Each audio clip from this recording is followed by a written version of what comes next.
Hay un momento muy particular en el ciclo de cada día. Es esa hora en la que cae la noche, las luces se van apagando lentamente y pues el silencio comienza a apoderarse de cada rincón. Sí. Ese silencio de la casa vacía. Exacto.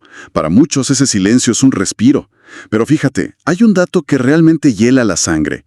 Tan solo en España, más de 2 millones de personas mayores de 65 años viven completamente solas. ¡Wow! ¿2 millones? Es una cifra brutal. Es enorme. Y para una gran parte de esa población, o sea, el eco en los pasillos vacíos deja de ser sinónimo de paz para transformarse en un peso abrumador, un recordatorio constante del aislamiento. Totalmente de acuerdo. Y es imperativo hacer una pausa aquí, porque ese aislamiento prolongado esconde riesgos que van, digamos, mucho más allá de una melancolía pasajera. No es solo estar triste. Claro, y es una realidad que la medicina a menudo pues pasa por alto. O sea, cuando se analiza la salud en la tercera edad, el enfoque suele limitarse a los marcadores clínicos de siempre, ¿no? La presión arterial, la glucosa, las placas de colesterol. Los típicos análisis de rutina. Exactamente. Sin embargo, la ciencia contemporánea demuestra algo fascinante y a la vez preocupante. La desconexión profunda y esta falta de interacción social actúan sobre la biología humana con la misma agresividad que una toxina ambiental. Una toxina. O sea, literalmente te envenena. Literalmente. Ese silencio nocturno del que hablabas, cuando se vuelve crónico, mantiene el sistema nervioso en un estado de alerta perpetuo, eleva el cortisol, desencadena una inflamación sistémica y, básicamente, acelera el deterioro celular. ¡Wow! Es una vulnerabilidad invisible, pero que literalmente marchita el cuerpo desde adentro. Qué fuerte usar esa palabra marchitar. Y precisamente porque es una amenaza tan devastadora, el propósito de nuestro análisis profundo de hoy no es repasar una lista de consejos médicos fríos o estas rutinas inalcanzables. Claro, nada de manuales aburridos. Cero. Queremos desentrañar una chispa de esperanza, pero basada en acciones diarias, terrenales y profundamente humanas. A ver, imagínate llegar a los 108 años de edad. 108. Se dice fácil. Se dice fácil. Pero es sobrevivir a 2 guerras mundiales, ver al ser humano pisar la luna y presenciar el nacimiento de la inteligencia artificial. Todo en una sola vida. Es casi un viaje en el tiempo. Lo es. Y hoy vamos a explorar la filosofía de Hattie May, una mujer que alcanzó esa edad con una lucidez que francamente da envidia. Y aquí está el detalle que rompe absolutamente todos los esquemas. A ver. Mientras la medicina moderna nos advierte constantemente sobre los peligros del colesterol, Hattie desayunaba huevos fritos en grasa de tocino. ¿En grasa de tocino? Increíble. Sí, y señalaba, con mucha ironía por cierto, que los médicos que le dijeron que cambiara su dieta ya llevan décadas bajo tierra. Me encanta. Esa anécdota encapsula perfectamente su filosofía. O sea, Hattie May presenta un rechazo frontal, un rechazo desafiante a lo que consideramos el dogma médico convencional. Es una rebelde total. Una rebelde absoluta. Para ella, la industria moderna de la salud simplemente ha complicado el bienestar básico. Repudia por completo lo que ella llama polvos mágicos, refiriéndose a los suplementos, las dietas de moda y, sobre todo, cualquier alimento procesado que venga en una caja de cartón. Todo lo que venga empacado, vaya. Exacto. Su enfoque es un retorno radical a la verdad real, a esa sabiduría heredada de las abuelas y a los alimentos en su estado más puro, los que provienen directamente de la tierra. Es que al leer sobre su vida en los documentos, te da la sensación de que la industria de la salud se ha convertido en un inmenso laberinto, ¿no? Un laberinto lleno de luces de neón diseñado específicamente para generar ansiedad. Sí, para venderte la cura a esa misma ansiedad. Exactamente. Te crea la ilusión de que si no compras el último frasco o la caja de moda, la enfermedad te va a alcanzar mañana mismo. Y Hattie simplemente ignora el laberinto. Pero, oye, me surge una duda razonable. Dime. ¿Estamos seguros de que su longevidad se debe realmente a esta filosofía? ¿O es posible que simplemente haya ganado la lotería genética y sobrevivió a pesar de su dieta, y no gracias a ella? Mira, es una pregunta súper válida, y es la que siempre surge al estudiar a personas centenarias. La genética indudablemente juega un papel, eso no se puede negar. Pero aquí entra la epigenética. Que es cómo se expresan esos genes, ¿verdad? Exacto. Cómo el entorno y los hábitos activan o desactivan esos genes de longevidad.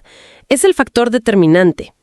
Lo que Hattie logra al rechazar ese laberinto comercial del que hablabas es recuperar la autonomía sobre su propia biología. ¿Recuperar el control? Eso es. El estrés crónico que nos genera la ansiedad por la salud, esa preocupación de estar contando cada caloría o cada miligramo de grasa, es en sí mismo un factor inflamatorio gigante. O sea, estresarte por comer sano te enferma. Literalmente. Al confiar en su intuición y en alimentos no procesados, ella elimina toda esa carga de estrés de un plumazo. Y ese es el primer paso vital para no sentirse vulnerable ni frágil ante el envejecimiento. El control es su primer escudo. Entendido. La autonomía como escudo principal. Ahora bien, para poder ejercer ese control, para tener la energía de interactuar con el mundo y no dejar que ese silencio y esa soledad ganen terreno, pues se necesita una mente sumamente despierta. Fundamental. Sin energía mental no hay interacción social. Y los documentos sobre los hábitos de Hattie señalan que ella lograba este estado de alerta mediante un ritual matutino muy específico. Consumía café negro, fuerte, todos los días desde que tenía 16 años. Nada de descafeinados. Nada.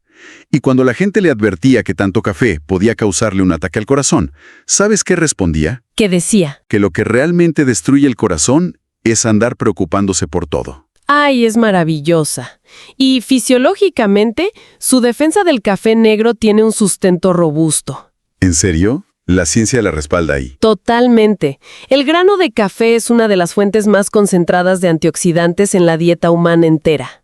Estos compuestos van y combaten directamente el estrés oxidativo en el cerebro. Que vendría siendo como evitar que el cerebro se oxide, literalmente. Exacto. Es el proceso de oxidación celular que asociamos al deterioro cognitivo. Pero la advertencia de Hattie aquí es crucial. Tiene que ser negro. Ella describe el azúcar refinado y las cremas artificiales como obra del diablo. Obra del diablo. Me encanta cómo lo describe. Es que tiene razón.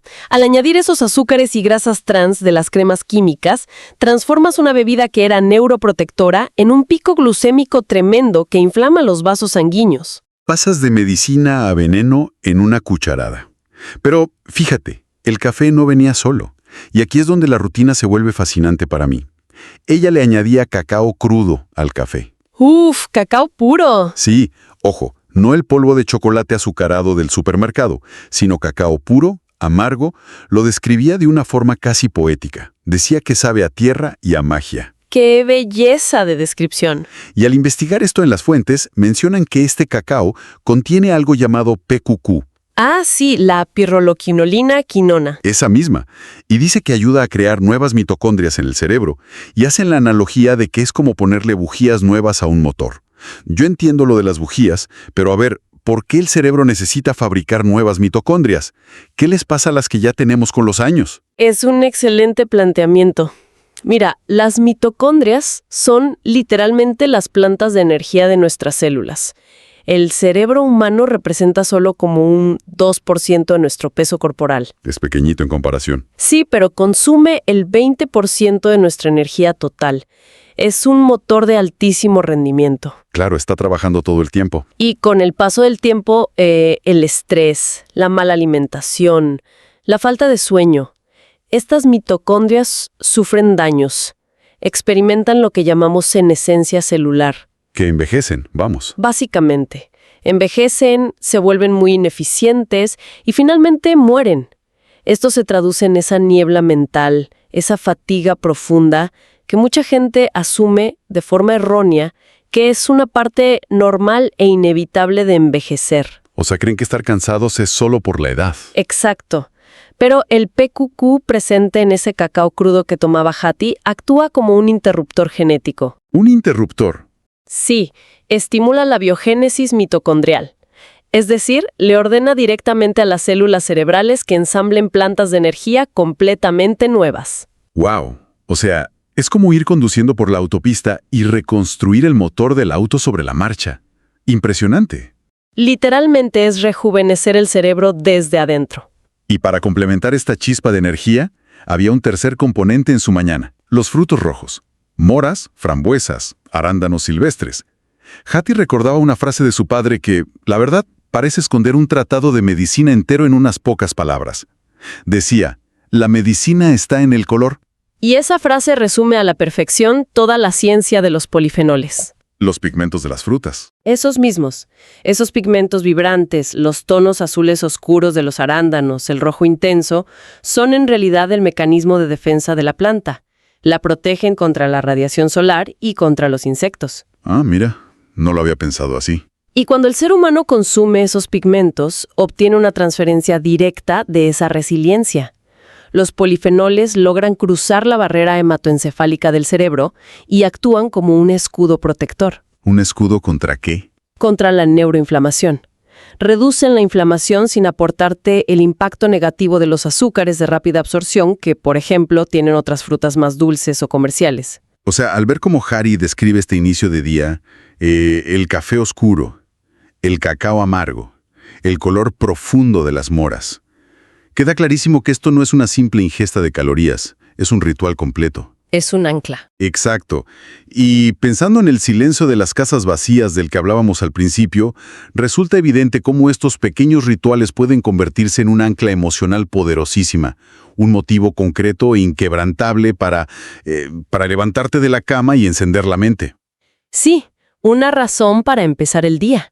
Ahora bien, si el cerebro ya está despierto y generando toda esta energía, ese mismo proceso metabólico debe generar desgaste físico, ¿no?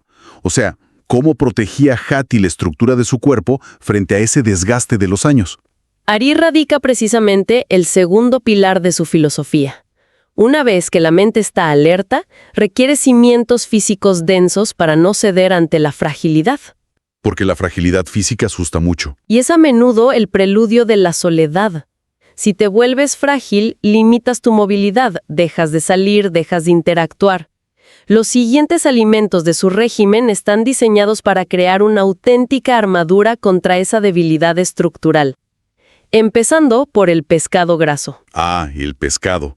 Los textos dicen que Hattie priorizaba sardinas, caballa y salmón. Y contaba que, aunque muchos veían a las sardinas como comida de pobres, ella las consideraba oro puro. Es que nutricionalmente lo son. Sí, ella destacaba mucho el papel del EPA y el DHA. Afirmaba que el cerebro necesita un aceite limpio para funcionar. Y hay una frase suya que a mí me parece demoledora. Dice que consumir este tipo de grasa, y cito, evita que la tristeza se cuele. ¡Qué forma tan profunda de entender la biología! Es que piénsalo. Si el cerebro humano es aproximadamente un 60% grasa, comer sardinas es literalmente como cambiarle el aceite a un motor viejo para que las piezas no rocen. Esa tristeza que se cuela que menciona ella es básicamente la manifestación de un cerebro funcionando con aceite sucio e inflamado. Esa es una traducción fisiológica perfecta. La depresión y esa melancolía prolongada en la tercera edad ya no se consideran solamente desequilibrios químicos temporales. ¿No? Entonces, ¿qué son? Están profundamente ligadas a la neuroinflamación estructural. Los ácidos grasos omega 3, como el DHA de las sardinas, forman de manera literal la membrana exterior de nuestras neuronas. La pared de la célula. Sí, cuando hay escasez de estas grasas buenas, las membranas se vuelven rígidas. Entonces, la comunicación eléctrica entre las células falla, la serotonina no se procesa bien y efectivamente la tristeza física y neurológica se cuela por esas grietas. ¡Wow! Hattie entendía esto a un nivel intuitivo perfecto. Ella decía que prefería 1000 veces lidiar con los riesgos teóricos del mercurio en el pescado antes que enfrentarse a tener un cerebro incapaz de recordar los nombres de sus propios hijos. ¡Qué fuerte! ¿Y qué prioridad tan clara? Pero, a ver, espera un momento. Puedo entender y aceptar todo lo del pescado. Eso es muy común escucharlo. Pero aquí es donde la dieta de Hattie entra en un terreno que desafía toda la lógica médica de los últimos, 40 años. Ya sé hacia dónde vas. Huevos enteros fritos en grasa de tocino. Y carne roja alimentada con pasto. O sea, tengo que detenerte ahí. Llevamos décadas escuchando a cardiólogos de todo el mundo decir que un plato así es un boleto de ida a la sala de emergencias. Sí, el terror a las grasas saturadas. Exacto. ¿Cómo podemos justificar que una mujer de 108 años consuma grasa animal a diario? O sea, ¿tiene esto algún respaldo real? ¿O ella simplemente tuvo suerte e ignoraba la ciencia cardiovascular? Es crucial separar el miedo histórico de lo que es la bioquímica actual. Durante los años 80 y 90, la medicina adoptó una visión muy reduccionista. Pensaban que la grasa que comes tapa las arterias, ¿y ya? Tal cual. La lógica era, si la placa arterial contiene colesterol, pues comer colesterol debe causar la placa. Suena lógico en papel. Suena lógico, pero hoy sabemos que la fisiopatología es infinitamente más compleja. El colesterol dietético que viene de alimentos de origen animal en su forma natural, siempre y cuando no se acompañe de azúcares refinados ni de estos aceites de semillas industriales, no es el villano de la historia. Entonces, ¿cuál es el villano? La inflamación crónica.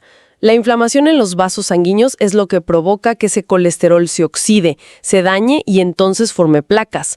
Los huevos enteros, por ejemplo, que Jate comía sin miedo, son una de las fuentes más ricas del planeta en colina. Colina. ¿Para qué sirve? Es un nutriente fundamental para sintetizar acetilcolina, que es el neurotransmisor directamente responsable de la memoria y el aprendizaje. Además, la yema, esa que tanto nos dijeron que tiráramos a la basura, está cargada de luteína. Luteína para la vista. Exactamente. Esencial para prevenir la degeneración macular en los ojos al envejecer. Bueno, eso explicaría su claridad mental y visual a los 108. ¿Y qué hay de la carne roja? Ella decía que sentirse débil o cansado no es culpa de la vejez, sino de andar comiendo únicamente pechuga de pollo sin grasa y tofu. Una crítica directa a las dietas modernas. Sí, ella argumentaba que una vaca es simplemente una máquina biológica diseñada para convertir el pasto y la luz del sol en fuerza humana. Es una imagen muy potente. Y desde el punto de vista de la densidad nutricional, no se equivoca en absoluto. La carne de res alimentada con pasto contiene formas altamente biodisponibles de hierro hemo, de vitamina B12 y de carnitina. Nutrientes que el cuerpo absorbe muy fácil, digamos. Muy fácil. Y esto es vital porque, a medida que el ser humano envejece, la absorción de nutrientes en el estómago disminuye drásticamente. Si a esa mala absorción le sumas una dieta baja en proteínas densas como la de la carne roja, el resultado inevitable es la sarcopenia. La pérdida de masa muscular, ¿no? La pérdida severa del músculo. Y ojo aquí, una vez que se pierde el músculo, llegan las caídas. Y después de la caída, la fractura. Luego la hospitalización y finalmente el aislamiento total en una cama. Ah, claro, pierdes tu independencia. Por eso el análisis de riesgo de Hattie es magistral. Para la medicina convencional, el mayor miedo es un evento cardiovascular teórico. Pero para Hattie, el mayor terror absoluto era la muerte cognitiva y la fragilidad física. Claro, depender de otros. Su dieta es en realidad una estrategia hiperagresiva para mantener el cerebro encendido y los músculos fuertes para sostener su propio esqueleto. Es un cambio de paradigma brutal. Pasar de tenerle miedo a la muerte del corazón a tenerle miedo a perder la identidad y la independencia. Totalmente. Ahora, toda esta armadura densa de la que hablamos, el hierro, el DHA del pescado, las proteínas, pues nada de esto funciona si el cuerpo no es capaz de asimilarlo.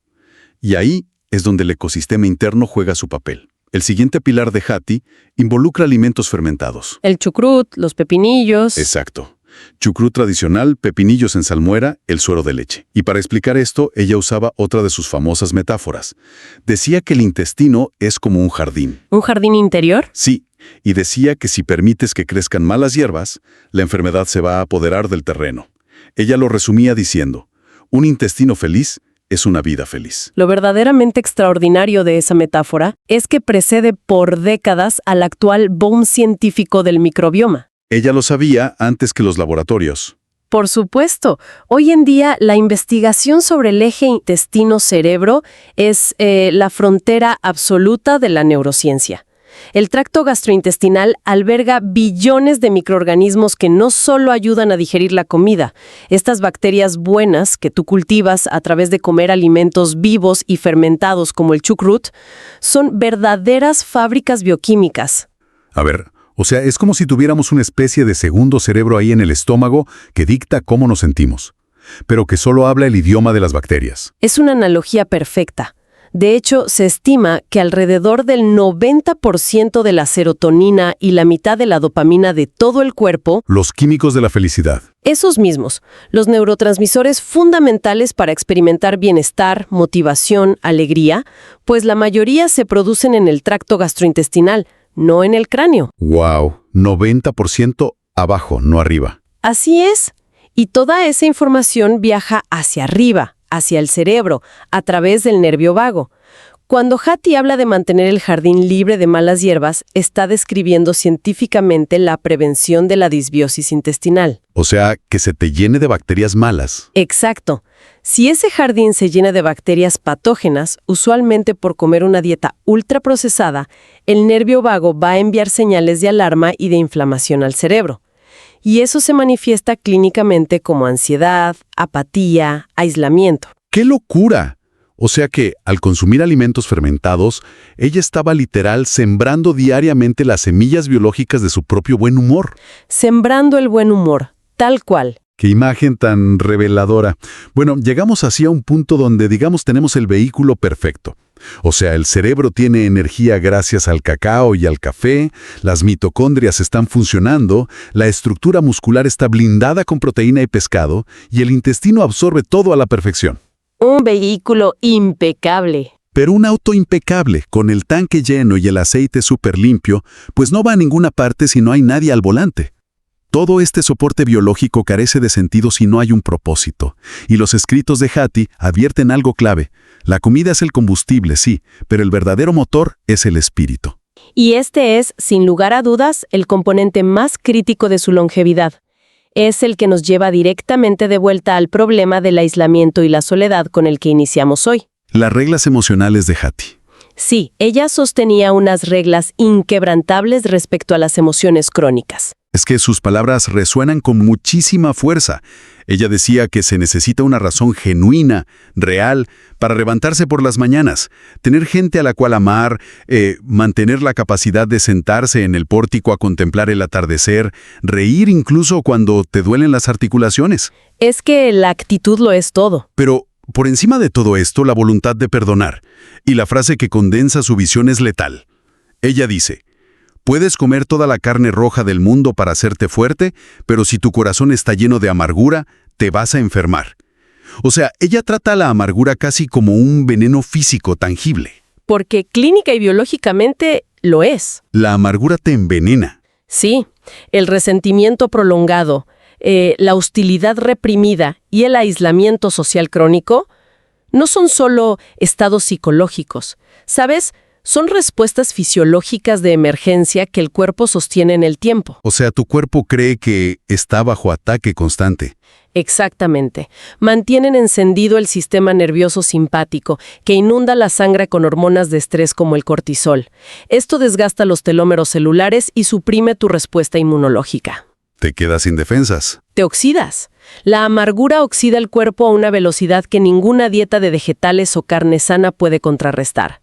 La verdadera maestría de los 108 años de Hattie May no es solo su negativa a comer alimentos empacados o ultraprocesados. Es su negativa a procesar emociones tóxicas. Exacto. Su insistencia tenaz, inquebrantable, en encontrar belleza en un nuevo día, en soltar el agravio y salir a buscar la conexión humana. Eso es lo que permite que toda esa biología de la que hablamos funcione sin el freno de mano puesto. Es una integración absoluta entre la materia y el propósito. Al recapitular las lecciones de este análisis, emerge un mapa muy claro. Por un lado, pues están los defensores físicos, el café negro y el cacao puro para encender la chispa celular. Así es. Los frutos rojos para apagar el fuego de la inflamación, el pescado graso para aceitar la memoria y bloquear la melancolía, la densidad de los huevos y la carne para sostener la fuerza estructural del esqueleto para no caernos. Y los fermentados para el jardín. Exacto, para mantener el jardín interior floreciendo. Pero la lección suprema, la bóveda que sostiene todo este andamiaje biológico, es la necesidad innegociable de expulsar la amargura del sistema, para poder realmente disfrutar de esa extensión de vida. Y para cualquiera que escuche este análisis y que quizá en algún momento sienta el peso del silencio en su hogar al llegar la noche, el legado de esta mujer es un testimonio gigante de poder personal. De que no todo está perdido. Para nada. El envejecimiento y la pérdida de vitalidad no son una condena ineludible dictada por un calendario. Como bien ilustra la metáfora de Hattie, la vida es un jardín que se cultiva a diario. Las decisiones se toman en cada plato, buscando nutrición viva, real. Y en cada interacción. Exactamente, buscando el perdón y el vínculo. Y se toman en la actitud ante la adversidad, prefiriendo siempre la gratitud antes que el encierro y el aislamiento. Es una filosofía de resistencia diaria. Así que, mientras el mundo se apaga esta noche y el silencio vuelve a reclamar su espacio, pues queda una reflexión para considerar en la tranquilidad del hogar. Si aceptamos que los cuerpos físicos se construyen molécula a molécula a partir de la fuerza de la tierra que consumimos, ¿de qué material intangible se está construyendo el propósito de los días por venir? Si hoy hubiera que elegir un solo alimento emocional, una sola acción orientada al perdón, a la conexión o a la esperanza, para evitar que nuestro propio motor interior sucumba al óxido del tiempo, ¿cuál sería?